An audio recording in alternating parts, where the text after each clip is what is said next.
Hello everyone. So today I want to go through this Jamari video titled "Huge Nick Mercs Drama," because Jamari offers a defense of Nick Mercs here, over his recent controversy with the LGBTQ community, and I think his defense is like somewhat lackluster and missing in some substance, and so I want to and respond to it because I feel like Jamari is usually pretty spot on with what he talks about, and I genuinely think he's a good creator. So I don't know, it's just like kind of like a miss for him.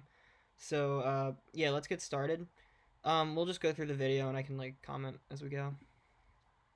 Has to be one of the most successful streamers of the last decade, as he has gone from game to game, carrying a massive fan base and really pushing the envelope in a lot of ways when it comes to streamers being taken seriously on a mainstream level. His fan base, which he calls the M Fam, are extremely dedicated individuals, and unlike a lot of other streamers out there, a lot of the people watching this guy every single day are actually adults. When it comes to Nick Mercs, he's never really been involved in drama himself. Outside of a couple of personal business dealings gone wrong and beef with other streamers, he's pretty much always been universally loved and respected. But he is a guy who obviously wears his heart on his sleeve whenever possible, and I've always seen him as someone who is genuinely positive towards others. And that really brings me to the highlight of today's story, where Nick Mercs has been involved in some massive drama regarding the LGBTQ community and now also Call of Duty and Activision as a company. So it all started when this tweet went out. Anti-LGBT protesters attack pro-LGBT demonstrators outside of a Glendale, California school board meeting. The school board is voting on recognizing June as Pride Month. Okay, so I think we should probably clarify. So when they talk about anti-LGBT protesters attack pro-LGBT protesters, um, I think people are kind of taking away that it was like anti-LGBT parents who were upset that like this is being taught in school or whatever, but it really wasn't. It was a majority like right-wing activists. Proud Boys were even there. That's what the reporting says. Who don't even have children who go to school there. They're just an organized group trying to like take down leftism generally. So yeah, this wasn't like concerned parents or looking out for the children. I think people are maybe assuming that. Hopefully, they're doing it wrongly. And when they say the school board is voting on recognizing June as Pride Month, they're doing that. So and like everything that goes with that, like the contributions from like LGBTQ history or people in history and stuff like that, that would all be taught. So that's what they kind of mean by what's going on here. Obviously, at this point, Pride Month has become a very polarizing topic. You've seen people getting canceled and apologizing for homophobic rhetoric, and you've also seen companies like Target and Budweiser facing the wrath of the anti-woke crowd. So this other guy, MLG Puckett, who I believe is involved in the gaming sphere somehow, responds to this tweet by saying, "This happened 4 blocks from my Overwatch League apartment. Americans are in a sad place right now. Let people love who they love and live your own life." And this is where Nick Mercs comes in as he responded to that tweet. "They should leave little children alone. That's the real issue." And that's really all he said up until this point. But obviously, with this tweet involving the LGBTQ community, it pretty much set a wildfire online, as Nick was now actually faced with a lot of backlash from one side and also faced with a lot of support from the other. And while his statement is a little bit vague, personally I think that anything political or even anything to do with religion should be kept out of public schools altogether. And I will say, I mean, I don't know. See, that's where I think he's kind of wrong because um like that's very I feel like it's very arbitrary in a sense because if you go to like some like super rural spot in America that's like super Christian and conservative, I'm sure like they would say like letting women in school is a political statement, right? So like you got to be like pretty you got to be firm with what you believe there, I think. And also like we have to take into account the other side of it, like if it was up to the religious parents and stuff, like this they just wouldn't tell their kids about this stuff, and then their kids would go out into the real world and just kind of lose it or go crazy because they were never exposed to anything because their hyper religious parents wanted to just shelter them.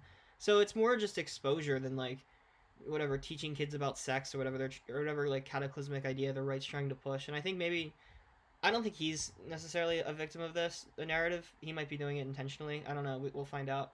But I feel like that's kind of what's going on. It's not they're trying to make it more nefarious than it is. Like it's not like teachers grooming children or anything, I don't think.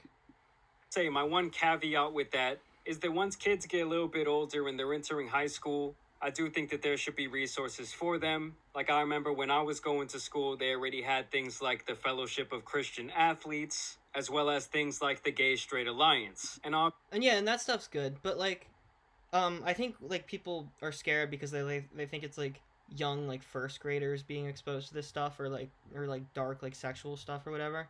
But in reality, it's just like trying to expose them to like different things that are out there. Like, you know, like a lot of the curriculum that young kids are taught regarding like pride or whatever, like LGBTQ people, is just like exposure that, like, you know, their friends might have gay parents, and that's like just a different way of doing it, or just like stuff like that, so they're not completely caught off guard. um so yeah, I don't know, what they're, Obviously, after receiving or that there's just like famous people in history who are LGBTQ. It'd be like kind of like I think recognizing Pride Month here is kind of like recognizing like Juneteenth or something, or like Black History Month or something, like trying to say like, I don't know, maybe I don't know. this backlash, Nick Mercs actually went on stream and expanded on his comments. I didn't like what I was seeing, man. Okay, I saw parents brawling in front of a school with kids. I'm sure a lot of you guys can understand how that. But it was the right wing. It was the anti-LGBTQ people who were, you know, pushing the violence. They were the aggressors here, I think. I mean, I don't know. Yeah. That video would piss some people off. It pissed me off. Okay.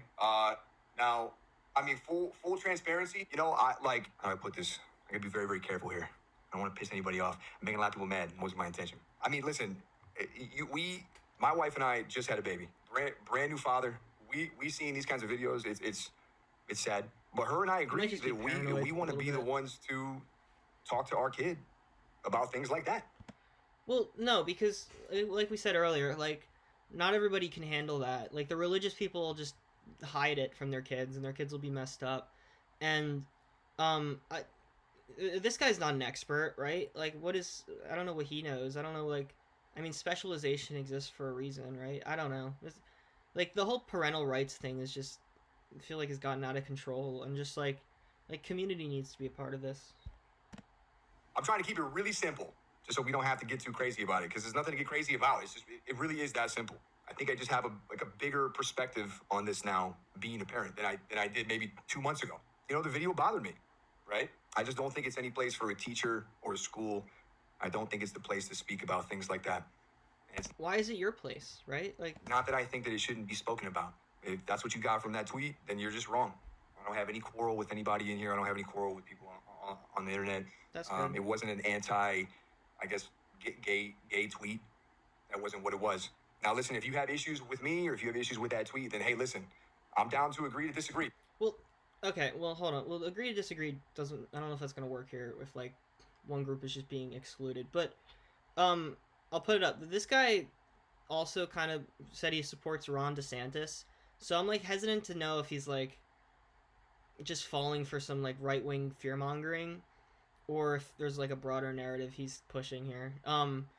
Like, he'd have to know, maybe he's ignorant, but he'd have to know, like, Ron DeSantis is pretty anti-LGBTQ and, like, tries to limit their freedoms in very authoritarian ways.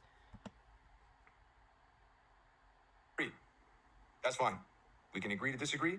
But if you think that I hate you because you're a certain way, you just couldn't be any more wrong.